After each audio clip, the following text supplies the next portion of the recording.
every item, every rule, every tax, every tariff, every incentive followed in the global trading order since 1945 has been upended. Some good, but mostly bad.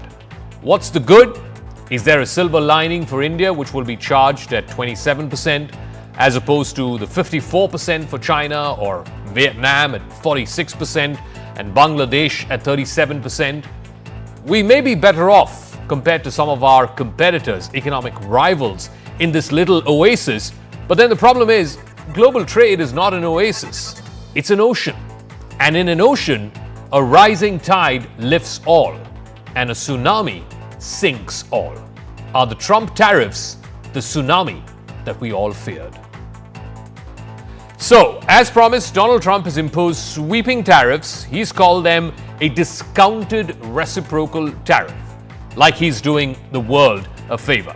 Now, this move marks one of the most extensive punitive trade actions taken by the United States in decades. It reverses, like I said, half a century of trade liberalization that we have seen. Displaying a chart which had numbers of different countries and the kind of tariffs that these different countries will have to face, reciprocal tariffs, the President of the United States detailed the key tariff rates for America's top 50 partners. It was 20% in the European Union, 10% in the United Kingdom. President Trump explained that the U.S. would be responding to China's tariffs with 54%. That's 34% reciprocal plus base tariff, and then an additional 20% retaliatory tariff, which is already in play. 25% on South Korean imports, 27% on Indian imports into the United States. Amongst the highest were countries like Vietnam at 46%, Cambodia at 49%. Southeast Asian countries like Taiwan, Thailand, they were also at the receiving end of these reciprocal tariffs, upwards of 30%. So the question is, for India, is the 27% tax not to be seen as a setback and to be seen more as a mixed bag, as the government would have you be? Now, the broader sense is that for India at least, it is slightly better than anticipated. While making his announcement, Donald Trump did recall his brief remarks to Prime Minister Modi regarding trade ties with India. This was, of course, when the two leaders met in Washington on the 14th of February. Let's listen into what Trump said. He singled out India and said a few nice things, but that may not necessarily translate into the action that he's taken against India. India, very, very tough, very, very tough. The Prime Minister just left. He's a great friend of mine, but I said, you're a friend of mine, but you're not treating us right. They charge us 52%. You have to understand, we charge them almost nothing. So then the question is, how badly will India be impacted by the Trump tariffs, and what are the sectors that are most vulnerable? Now, the U.S. tariffs primarily target physical goods, so the one good news is IT services are largely unaffected. However, there is a clause. Stricter visa policies or protocols could indirectly impact outsourcing firms, the big IT firms, TCS, Infosys, Wipro, Cognizant, you name it. And the impact there, so far at least, 24 hours into these announcements, have been minimal in the IT sector. There are higher tariffs on auto parts to the tune of 25%. That can increase costs for Indian auto manufacturers who export into the US. The auto industry could see a moderate impact. The United States is a major market for Indian generic drugs, but tariffs have not been put in the pharmaceutical sector. A direct result of that was seen in the pharma stocks today on Dalal Street. Almost all of them are finishing significantly higher. Higher tariffs on Chinese goods could also benefit Indian exporters as an alternative source for the American market.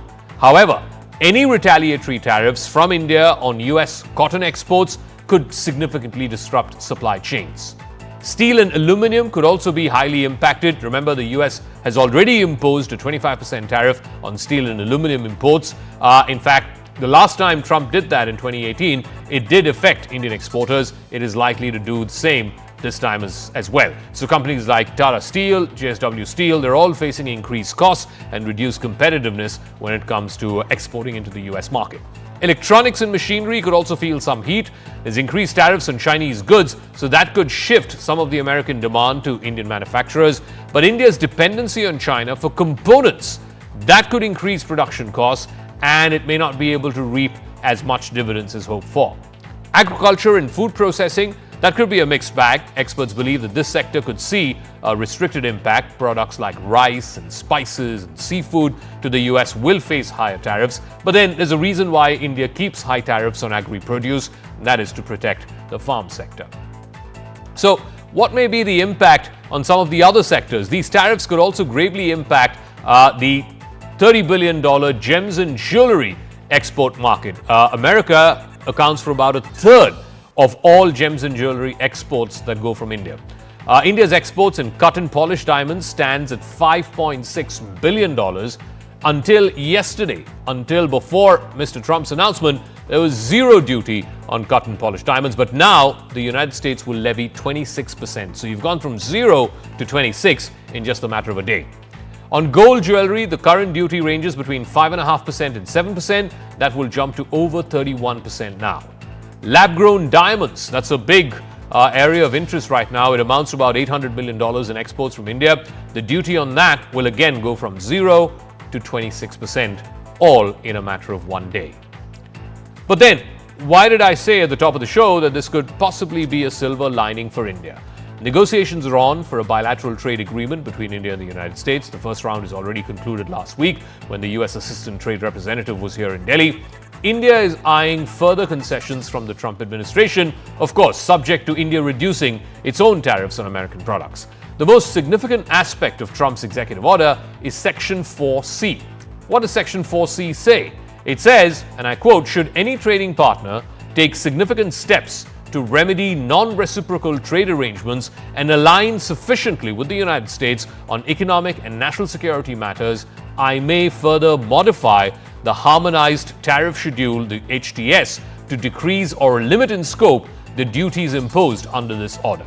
This clause effectively creates a pathway for countries, including India, to negotiate exemptions or reductions in the reciprocal tariffs that have been imposed while addressing specific U.S. concerns about trade imbalances. But this matter got raised in Parliament as well. The opposition in India is not exactly convinced about how these tariffs will impact India and what the way forward is between India and the United States when it comes to the trade relationship. Let's listen into some political reactions. Our ally suddenly decides to impose taxes or tariffs on us, 26%, which is going to completely devastate our economy. Our auto industry, our pharmaceutical industry, they're all on the line. Agriculture, we would like an answer from the government of India. What are you doing about our land? And what are you going to do? What are you going to do about this tariff? Well, the Indian stocks may have outperformed their Asian peers, but it's a bloodbath on Wall Street. U.S. stocks have plunged just minutes into the trading day. The tariffs hit the rest of the world. The S&P 500 is headed for perhaps the worst drop in 2 years. The Dow Jones is down over 1,500 points. The Nasdaq down over 700. Shares of some of the biggest American companies, Nike, Ralph Lauren, Apple, Amazon, these have taken a huge hit at the opening trade. The Asia-Pacific markets too plunged today as President Trump imposed hefty reciprocal tariffs on over 180 countries. In fact, Japanese markets led the loss column in the Asian markets today. The benchmark Nikkei 225 paired losses of over 4% to end the day 2.77% lower. In mainland China, CSI 300 fell by about 0.5%, while Hong Kong's Hang Seng Index declined by 1.5%. Over in South Korea, the Kospi paired losses from 3% to close at 0.76%. That's at the lower end of the trading day. But India seems to have done slightly better than its Asian peers. The benchmark Nifty 50 dropped 0.35%, while the broader BSE Sensex declined 0.42% at the end of the day. CNBC TV 18's Lata Venkatesh gets us the insights on which sectors could be hit hard and which could actually sail through. Well, the Indian market and economic sentiment has gone through a zigzag all of today. Initially, the sentiment was very low because the tariffs imposed at 27% were far higher than what people were expecting. People were expecting a 10% tariff on Indian exports to the US. So 27 was a shocker. Initially in the morning, you saw the stock market, Nifty for instance, start almost 200 points lower and the Sensex almost 1,000 points lower. But later on, the market perked up because we discovered that we are being punished less than competing countries like Vietnam, Bangladesh or Sri Lanka. Vietnam has a 46% tariff hit. Bangladesh has a 37% tariff hit. Sri Lanka, 44% tariff hit. So the satisfaction was that if Indian textiles are competing with Vietnam textiles, we are at an advantage because our prices will not rise that much for the end consumer. And that led to stocks like Gokaldas Exports, for instance, textile exporter, apparel exporter, stock going up by about 6 to 8% on expectation that we will be better able to compete in US markets. Likewise, pharmaceutical company stocks saw a rise because pharmaceutical exports have at the moment attracted zero tariffs. It is tentative, but at the moment at least there is a relief rally. The other set of stocks that did well were banking stocks on expectation that there will be a lot of rate cuts. Why will there be rate cuts? Because the consumer in general is faced with very high goods and therefore there could be a recessionary fears. There will not be that much consumption and therefore central banks everywhere will cut rates. There is also a fear that if you can't sell to the US, you will try to sell more cheaply to other countries and that will have a lower inflation, what you call a disinflationary impact.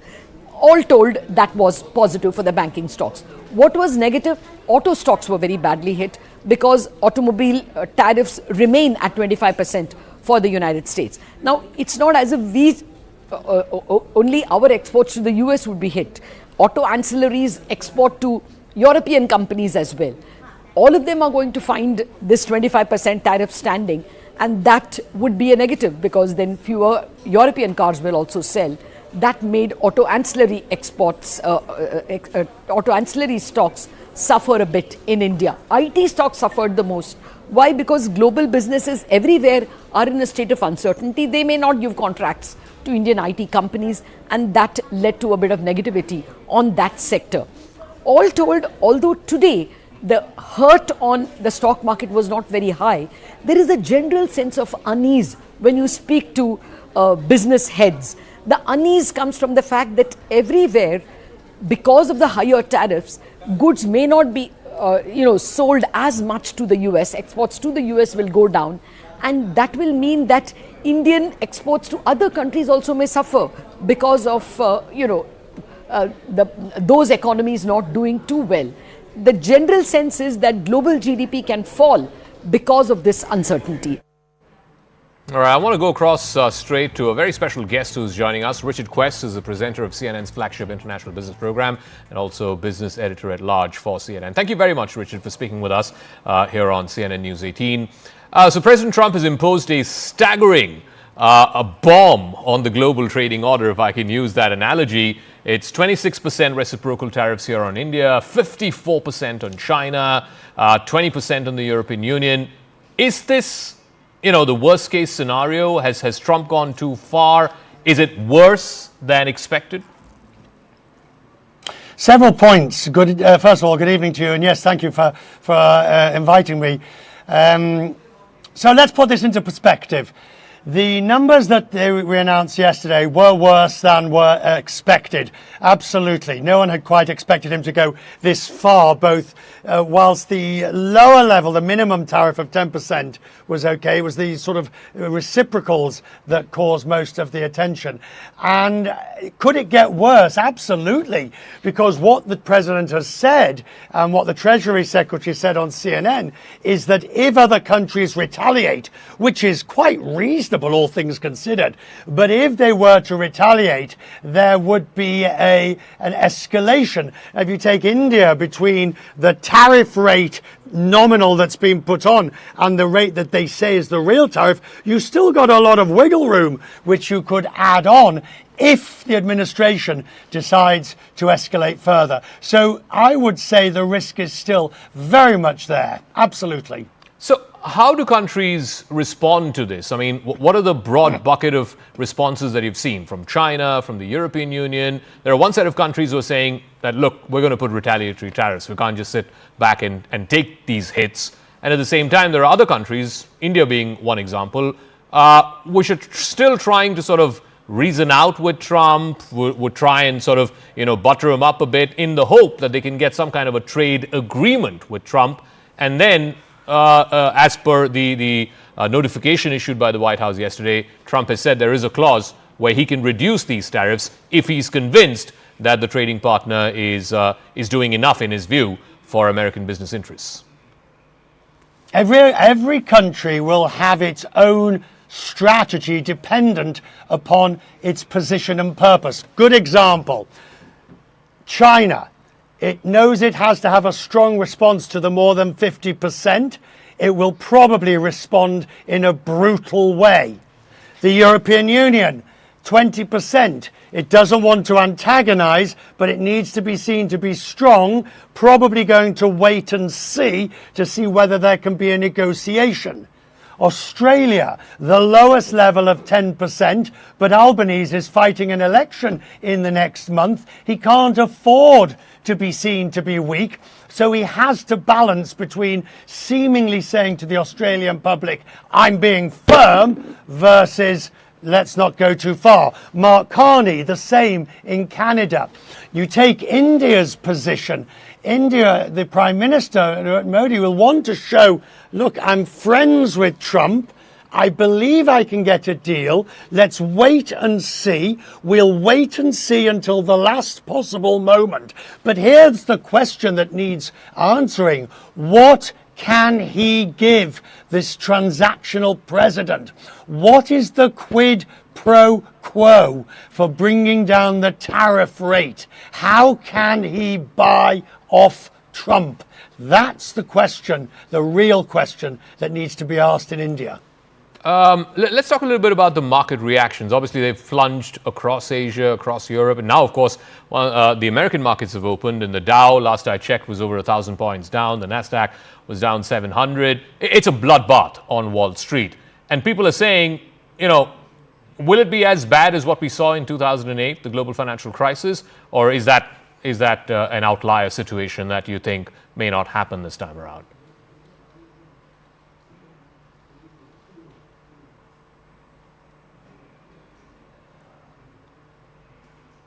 The foundations of the global financial system. The market was responding to subprime. You then saw weaknesses in banking stocks. Economies were weak. The market fell down. That is not the case this time round. The financial system is strong. The pillars are good. There is no rot necessarily system-wide. However, could it become shaky because of capricious policies from the Trump administration? Absolutely. Eventually, what happens is the snowball of policies picks up enough speed that the recession becomes a self-fulfilling prophecy. We're not there yet, by any means. Could this be 2008 again? Unlikely, because, as I say, the global financial system is strong. But could it be a very nasty, massive correction that takes a long time to repair? Totally. And just on the political fallout of this, and I was looking at the markets today, the companies that have been worst hit, Apple, Amazon, Nike, Ralph Lauren, these are true blue American companies. These are the pride of America Inc. How does Trump explain to the American people that this is good for American companies and for American consumers? How is this making America great again? I don't have an answer to it. I don't know, is the short answer. I can tell you why Nike, Apple and Amazon are down, because the countries where they receive their goods from, China, Cambodia, Vietnam, India, are some of the highest tariffed under the new regime. So they are importing their goods and will have to pass the costs on. Now, some like Amazon will eat a lot of their costs out of the massive profits from AWS, but a lot of people won't be able to. One important, so to answer your question is, there is no way, because you have a president who is at the moment, frankly, expressing arrant nonsense on economics. He's claiming it's not a tax. He's claiming consumers won't pay more. He's claiming it's not inflationary. These are simply not true. At some point, these tariffs get passed through the economic production line. Either either to the consumer or through lower profits to Walmart, which is lower dividends to Walmart or Amazon shareholders and profits. To answer the core point, by the way, one of the little known things here, did you notice they have removed the exemption of the de minimis exemption on small packages coming into the United States. It used to be small packages coming into the US with a value of under $800, nobody bothered about. That gave a huge boost to the, if you will, e-commerce industry in India and particularly in China. Stuff was coming in vast. Shine, for example, whole fashion industries were sending stuff.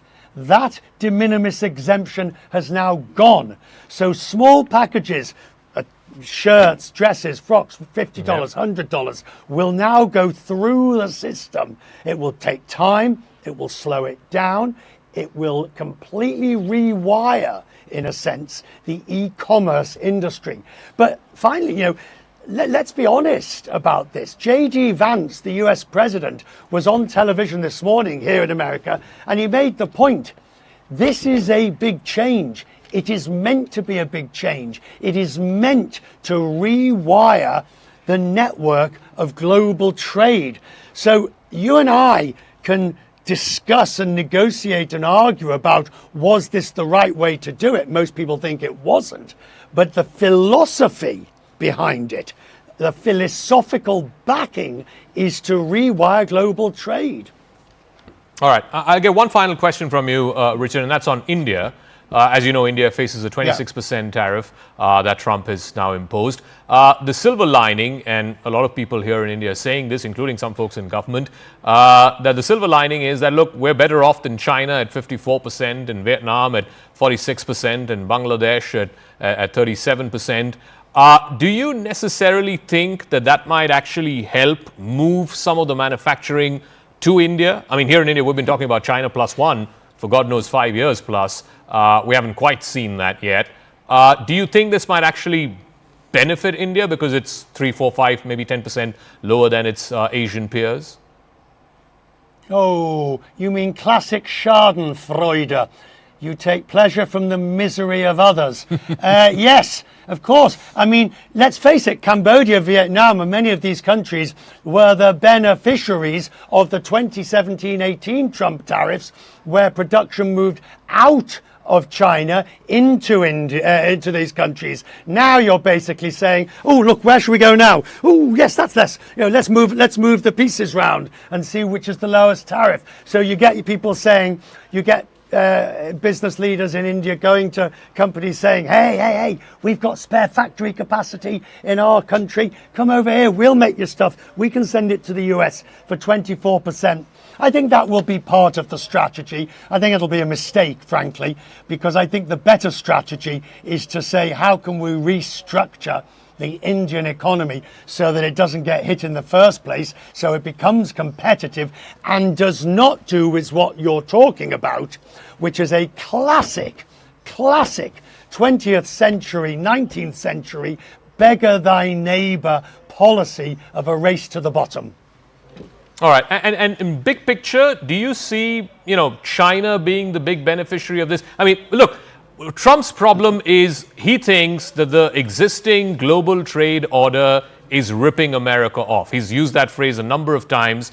But that's Trump's problem, and that's America's problem. The existing world trade order seems to be working fine for the rest of the world. Do you see an America minus one? No, I don't agree. I don't. No, I don't agree with you. I don't agree with you, because I think the U.S. has very legitimate trade complaints with the rest of the world. There is no question that the trade with the US was unbalanced against the US for good political geostrategic reasons. The US in the last century opened itself up, allowed countries to come in, allowed economic growth in developing countries at US expense. The problem was China, when it joined the WTO, was playing a different game. It was playing a mercantilist game that simply did not comport with the rest of the world. And as a result, what we should have been doing over the last 10, 15 years is rebalancing world trade back towards the US in a sense. The US was, no, let's be honest here. The US was munificent and generous post-Second World War in assisting the rest of the world get out of poverty by opening its markets and giving aid. Now, what has happened is the US has said that's gone too far. And where I think the legitimate concern and complaint is that the US has now thrown the baby out with the bathwater. Instead of saying, let's have a proper renegotiation, let's rebalance, let's recognize the unfairness of the situation today, it's tipped the apple cart over. But it's too late. Because whereas post-Second World War, US trade might have been 40%, 50% of global trade, now it's only 13 or 15%. So you're going to get South-South trade, you're going to get India-China, you're going to get EU-China, you're going to get South America-India, you're going to get every other trade network building up, bypassing the United States, which will be to everybody's detriment, but obviously will eventually put up costs in the US. All right, Richard Quest, it's always a pleasure speaking with you. Thank you very much for your time, your valuable insights, and thank you for joining us here on CNN News 18. Thank you. Thank you. All right, could India actually be saved of the brunt of these Trump tariffs? Of course, India is going to be tariffed at 26%.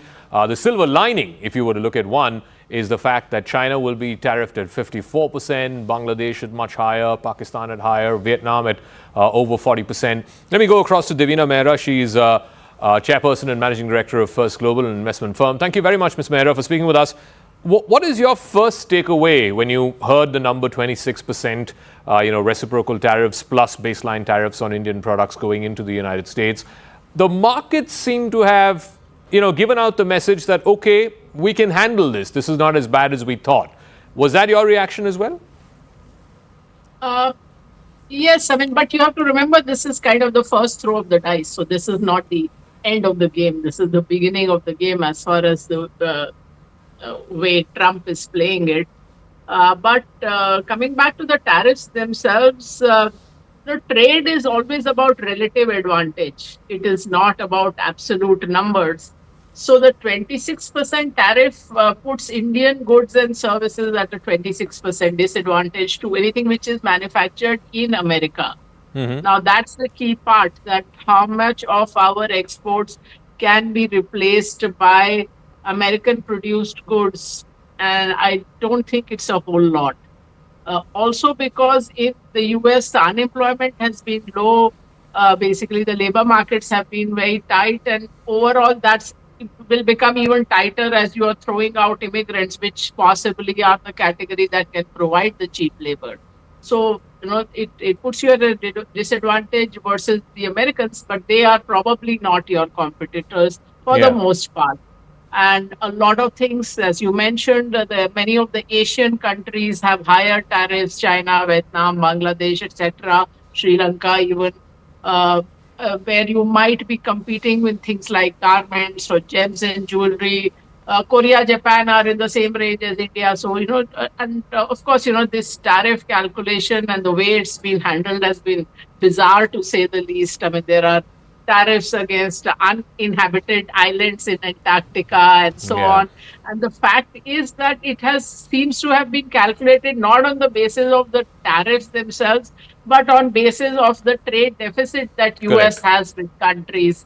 And that's a strange way to do it, because the fact is that a lot of countries cannot import to the extent they're exporting to the US. Look at India. India's per capita is something like 3% of America's, and even on a purchasing power parity basis, it's at best 10%. So obviously, India cannot import to the extent that the US does. But let me just take this forward, if I may.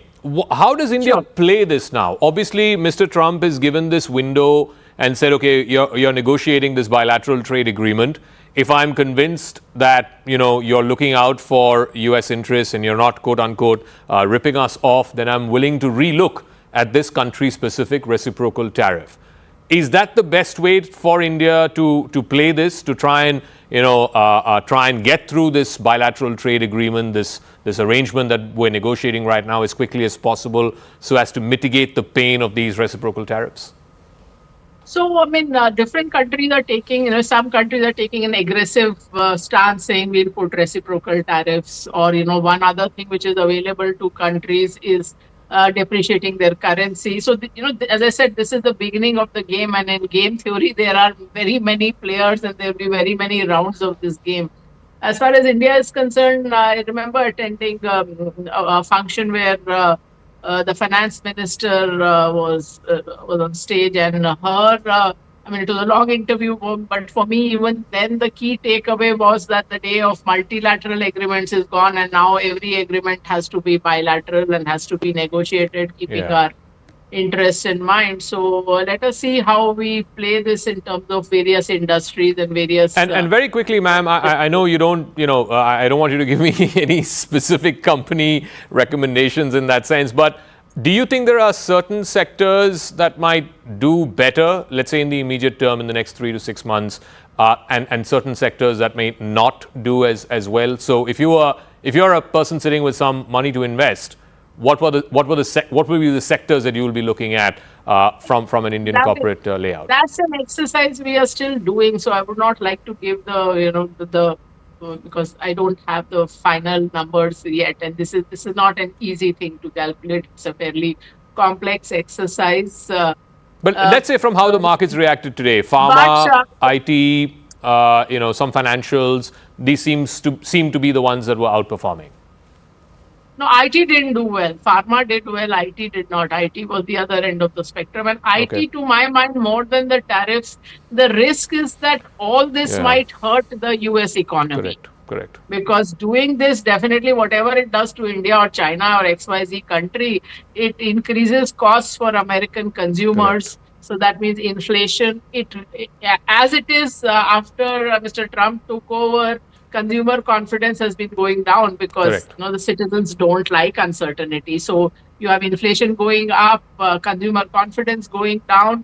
Maybe now you are getting, if you actually stick to these kind of tariffs, you might be pushing towards a stagflation kind of scenario. All right. I hope that doesn't happen. So I think for IT services, I think negotiating this will not be a problem. I mean, they have negotiated far worse, many more disruptions to their model. But whether it slows down the U.S. economy and therefore demand as a second, third order impact, that's one question mark. All right. Ms. Mehra, we'll leave it at that. Thank you very much. Divina Mehra there from First Global, giving us her thoughts and perspective into how the Trump tariffs might shape up. And vis-a-vis India, and of course, like I said, India, at least in some of the lower-end manufacturing value chain when it comes to textiles and apparel and leather and so on, maybe slightly better off than some of its counterparts, competitors in the Asian region.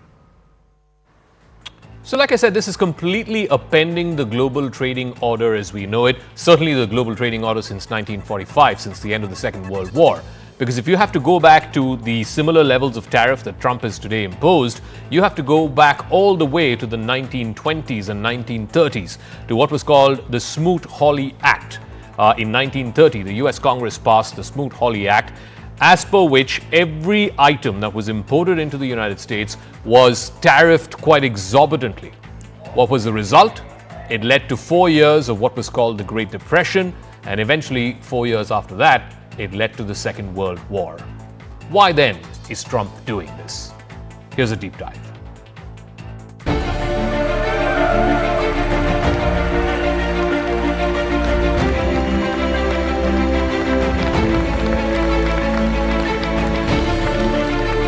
US President Donald Trump's announcement of reciprocal tariffs on the 2nd of April, which was billed as America's Liberation Day, marks a seismic shift in global trade policy.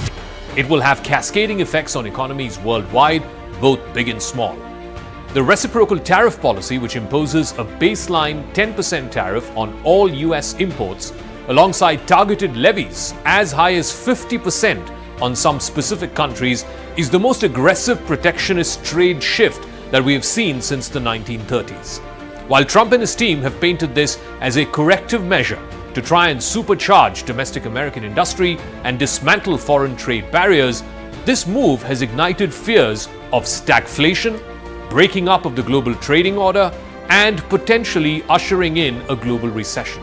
Starting tomorrow, the United States will implement reciprocal tariffs on other nations. It's been a long time since we even thought of that. We used to think about it a lot. We didn't think about it for many decades, and you see what's happened. For nations that treat us badly, we will calculate the combined rate of all their tariffs, non-monetary barriers, and other forms of cheating. And because we are being very kind, we're kind people, very kind. The newly unveiled tariffs operate on a two-tier system. A universal 10% duty applies to all imports, while reciprocal tariffs target individual nations based on their existing trade barriers against American goods. So China, for example, faces a 34% tariff, the European Union 20%, India 26%, and Vietnam 46%. Each of these figures have been calculated to mirror each of these countries, their tariff and non-tariff restrictions on American products. In the case of China, there's an additional 20% of retaliatory tariffs which have already been imposed, which means it takes the total Chinese tariff on American products to 54%. Other than this, immediate measures include a 25% tariff on all imported vehicles effective midnight of April 2nd. Auto parts will also face an identical 25%, but that will be installed from a month's time from now. Canada and Mexico, despite their USMCA free trade agreement, will see 25% tariffs on non-compliant goods until stricter border controls are implemented. We are prepared to respond. We are already finalizing the first package of countermeasures in response to tariffs on steel. And we're now preparing for further countermeasures to protect our interests and our businesses if negotiations fail. Everybody sit back, take a deep breath, don't immediately retaliate. Let's see where this goes, because if you retaliate, that's how we get escalation. Yet the Trump administration's confidence is in sharp contrast with stark warnings from economists. Over 80% of surveyed economists and bankers on Wall Street predict that the tariffs will exacerbate inflation. It's currently at 5.5%. It could exceed 6%. It will also trigger retaliatory measures which are capable of shaving off up to 0.5% of U.S. GDP. American households face price hikes on goods ranging from cars to medicines to agricultural produce. Tariffs will likely raise inflation and thereby eat into people's savings. Economists are also predicting at least $100 billion plus in U.S. economic losses and up to 0.5% GDP contraction. Trump administration, on the other hand, says it could raise up to $700 billion of new revenues, thereby almost erasing America's $1 trillion trade deficit. Which way the economic cookie crumbles, that is still up in the air. But that's not all. Energy costs in the East Coast could spike up 20% if Canadian gas and electricity imports are taxed. The cost of cars could go up by at least $3,000 per unit. The last time trade war on this scale has happened was in 1930s. Exactly in 1930, it was Smoot-Hawley Tariff Act, and it led to a global recession worldwide. And if this trade war escalates, we could see a slowdown of the global economy on the scale of a global financial crisis of 2014 and possibly deeper. And this is the largest threat which would affect the whole world. The ripple effects are already materializing. China has retaliated within hours, imposing 15% tariffs on U.S. coal and natural gas, alongside 10% duties on agricultural machines as well as pickup trucks. The EU has drafted plans to reinstate tariffs on over $3 billion worth of American goods, and including bourbon whiskey and motorcycles. Canada is preparing 25% counter tariffs targeting American products. The U.S. economic outlook as a result of all of this has darkened quite considerably. Goldman Sachs has revised its recession probability in the U.S. to 35%. That's a greater than 1 in 3 chance of recession. With real wages stagnant since 2022, the tariffs are estimated to add at least $1,200 annually to average American household expenses. And that could force ordinary Americans to cut back on their spending. Retail giants like Target and Best Buy have already flagged margin pressures. A survey of the National Association of Manufacturers found 68%, more than two-thirds of members, delaying capital expenditures. Federal Reserve officials are privately warning that they may have to accelerate interest rate hikes if tariffs push core inflation above 6%, which could risk a debt crisis. The IMF's revised 2025 global growth forecast is in the range of minus 0.7% to plus 2.1%. That once again underscores the risk of contagion because of reciprocal tariffs. President Trump referred to reciprocal tariffs. A reciprocal tariff would be 0, not 10%. The administration's tariffs have no basis in logic, and they go against the basis of our two nations partnership. This is not the act of a friend. So, if you look at that, So why then is Trump doing this? Why is he pushing the world, including America, to the brink of an economic cliff? And is there any historical parallel to what Trump is doing? What happened when America was a high tariff country? Did it lead to expanded global trade, or did it lead to the Great Depression? The specter of the 1930 Smoot-Hawley Tariff Act looms large. That legislation raised American duties to 60% on over 20,000 imports. It triggered global retaliation. It collapsed international trade by two-thirds between 1929 and 1934.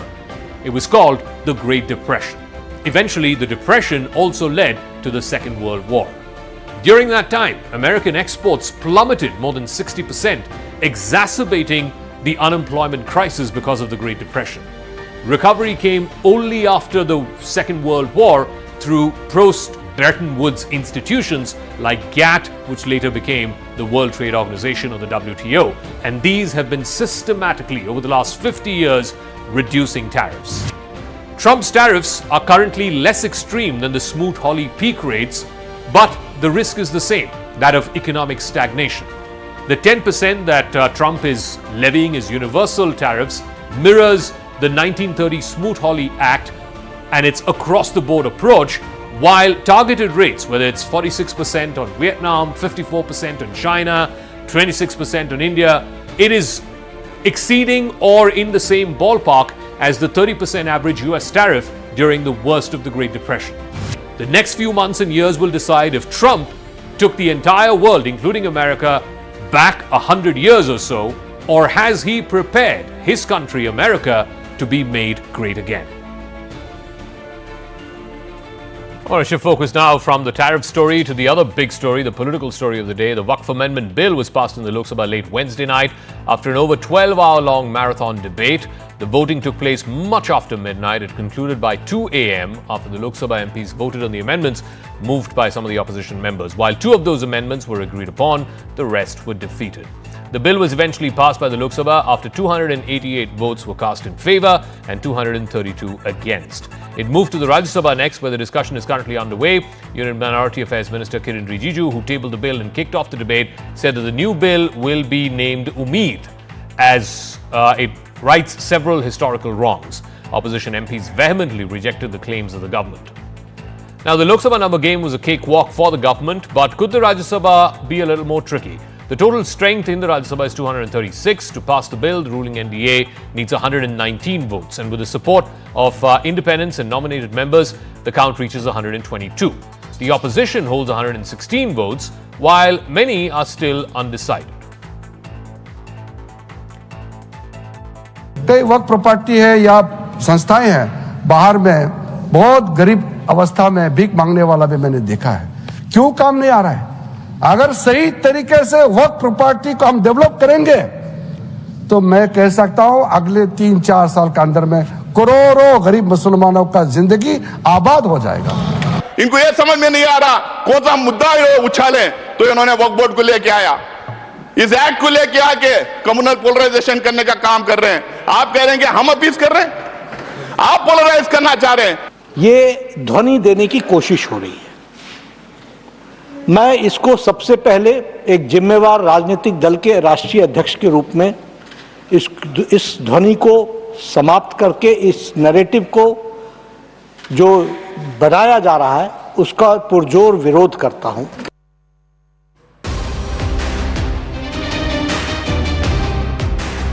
All right, there's some flip-flop from the BJD, the Biju Janata Dal, over the Waqf Amendment Bill, from opposing it yesterday to now leaving the decision to individual MPs. It is significant because the BJD has 7 MPs in the upper house, and in a numbers game, every vote counts.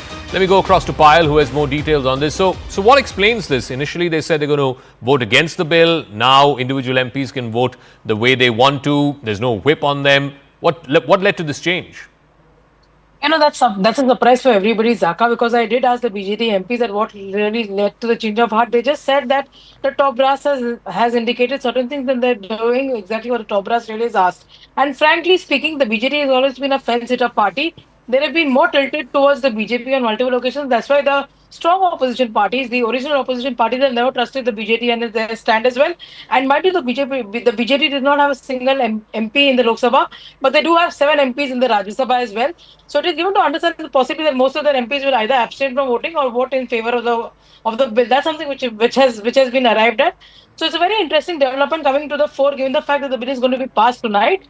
There are also murmurs about a couple of other parties as well. It will be important to see what they really stand as far as the bill is really concerned, given the fact that every vote will matter in the Rajya Sabha. And for all those people who are thinking that the BJP will only score away with a narrow margin, probably there's bad news for them, because it seems the BJP floor managers have managed to make a lot of people, come to their side or probably even abstain from voting also adds to the BJP's numbers. I just want to quickly ask you also about the other party, which has famously been neither here nor there, sometimes in the opposition, sometimes with the treasury benches, which is the YSRCP.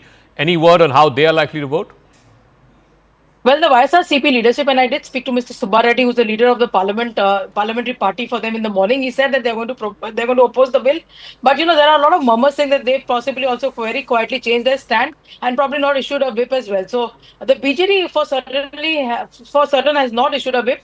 They've told their MPs to consider, Antar Atma ki Awaaz, as they say it in Hindi. But we'll have to just wait, and in a bit from now, we should be able to understand clearly whether the YSRCP is also following suit. And if the YSRCP follows suit, then 14 MPs would be neither on the side of the opposition, neither on the side of the government, and it's going to be advantage the BJP-led NDA government for sure, Zaka, in a keenly fought contest like the Rajya Sabha. And if any of them abstain, then of course that reduces the overall strength of the House and thereby reduces the number that is required for the Treasury benches to pass this bill. We'll leave it at that. Thank you very much, Payal, for joining us and explaining that. 2 very important parties in the Rajya Sabha, the BJD and the YSRCP, on which way they could likely go. Meanwhile, the Supreme Court has issued an interim order to immediately stop the felling of all trees at the Kancha Gachibowli forest area in Hyderabad. It's adjacent to the University of Hyderabad campus in Hyderabad city. This decision comes amid reports of extensive deforestation over the last long weekend. The Chief Secretary of Telangana has been instructed to ensure that no further tree felling occurs until further orders from the Supreme Court. The action follows massive protests by students, by environmental activists against the state government's plans to develop a 400-acre land parcel bordering the university campus. दुर्भाग्यपूर्ण घटना हैदराबाद में घटी। मुझे समझ में नहीं आया कि ऐसे क्या पेड़ों से दुश्मनी थी कि रात को बड़े भारी संख्या में लाइट लगाकर और बड़ी भारी संख्या में सारे बुलडोजर लगा करके और बड़ी संख्या में 400 पेड़ों को काटा गया। वहाँ जो सुबह के भी अगर आप फोटो देखेंगे तो मोर से लेकर सारे जानवर जो हैं वो वहाँ पर दिख रहे हैं। और इसलिए माननीय सदस्य ने जो विषय उठाया है, इस मामले की गंभीरता को देखते हुए कल पर्यावरण मंत्रालय ने वहाँ के चीफ सेक्रेटरी को नोटिस भेजा है, फैक्चुअल रिपोर्ट ली है और निश्चित रूप से जिन्होंने इस प्रकार की कार्रवाई की उन पर हम कार्रवाई करें। What is your stand on HCU lands that the government is already taking over the 400 acres of the land? So what do you stand on that? Well, this government is acting more like a real estate broker and less like the custodian of the property of the people. You have to remember, in a democracy, when people take to streets to conserve the future of the city, the future of the state, especially the lung spaces and the biodiversity of the region, government has to have the common sense to engage in a discussion, a dialogue, and convince them. But this government is bulldozing, the majority will of the people, and is claiming that the 400 acres of land is its. See, the government is a custodian of the property of the people. The government cannot act like a real estate broker and want to dispense away with land as and when it wants. All we are saying is, in the last 10 years when KCR Garu was at the helm of affairs in Telangana, we made sure that we had the longest and the largest decadal growth in green cover. 7.7% of green cover has increased in Telangana under the leadership of KCR. We won several awards, surpassing and, overcoming Paris, Bogota, Mexico and other cities. And Hyderabad won the prestigious 2022 Green City Award. We are a government, we are a party that is committed to environment. Therefore, we are committing that this 400 acres of land, as soon as we come back into office in a couple of years, will be converted into the largest eco park of Hyderabad. That is going to serve the future needs of the city of Hyderabad. If any real estate company is interested in buying even an inch, we are forewarning them, we are letting them know well in advance. Please do not make that mistake, because our government is going to take office in a couple of years and we will ensure that this is converted into national. And finally, from Telangana to neighbouring Karnataka, where the BJP held an overnight protest over the series of price hikes that Karnataka has recently seen. The latest one being diesel rate, seeing a hike by 2 rupees per litre after the government ordered an increase in sales tax. Karnataka BJP Chief B.Y. Vijendra, former Chief Minister B.S. Yediyurappa, Leader of the Opposition R. Ashok, Council LOP Chalavadi Narayanaswamy, city MLAs, MLCs, all of them basically had an overnight protest condemning the long list of price hikes that Karnataka has seen. They have deemed the government as a curse to the state and to the people. The Congress has countered the BJP's protest, with Deputy Chief Minister D.K. Shivkumar saying that cases of electricity prices, the paise per unit, had actually been decreased, and the BJP wasn't noting that. He also added that the BJP opposing the milk price hike was them being against the interests of farmers in the state. Today, Bharatiya Janata Party, all our MLA, MLCs, ex-MLAs, we are protesting at Freedom Park against the price hike. And last night, the decision of Siddaramaiah government to increase diesel price by 2 rupees, it's really arrogance. I really don't understand. The problem with this government is, including chief ministers, the entire cabinet, they are sitting here in Bangalore. They are running administration by sitting in the AC room. Probably they are not able to understand the sufferings of the common man in the state. Hence they are taking such a hasty decisions. ವಿದ್ಯುತ್ ಬೆಲೆ ಕಡಿಮೆ ಮಾಡಿದ್ರು ಕೆಲವು ಭಾಗಕ್ಕೆ. ಅವರು KRC ನಾವು ಏನು ವಿದ್ಯುತ್ ಬೆಲೆನ ಕಡಿಮೆ ಮಾಡಿದ್ರೆ ಅದ್ರ ಬಗ್ಗೆ ಮಾತಾಡ್ತಾರೆ. ಹಾಲನ್ನ ದರ ರೈತರಿಗೆ ಸಹಾಯ ಮಾಡಬಾರ್ದ? ಇವರು ಬೂಸ, ಪೆಟ್ರೋಲು, ಡೀಸೆಲು ಬೆಲೆ ಅವ್ರಿಗೆಲ್ಲ ಅನುಕೂಲ ಮಾಡಲಿ ಅಂತೇಳಿ. ಸೊ ರೈತರ ವಿರೋಧಿ BJP ಅನ್ನೋದಕ್ಕೆ ಇದೇ ಸಾಕ್ಷಿ. ಯಾವುದೇ ಹಣ ನಾವು ಬೆಲೆ ಏರಿಕೆ ಬೇರೆ ರಾಜ್ಯಗಳಿಗಿಂತ ಲೆಕ್ಕ ಹೋಲಿಕೆ ಮಾಡಿದ್ರೆ ನಮ್ಮ ರಾಜ್ಯದಲ್ಲೇ ಕಡಿಮೆ ಆಗಿದೆ, ಇನ್ನ ಕಡಿಮೆ ಇದೆ.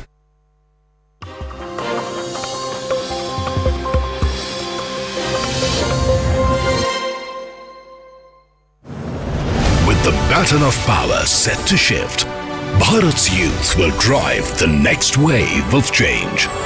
The biggest leaders and policymakers, global trendsetters, business icons, and entrepreneurs will come together to inspire the next generation of change makers. Don't miss your chance to witness it all live. Rising Bharat Summit 2025.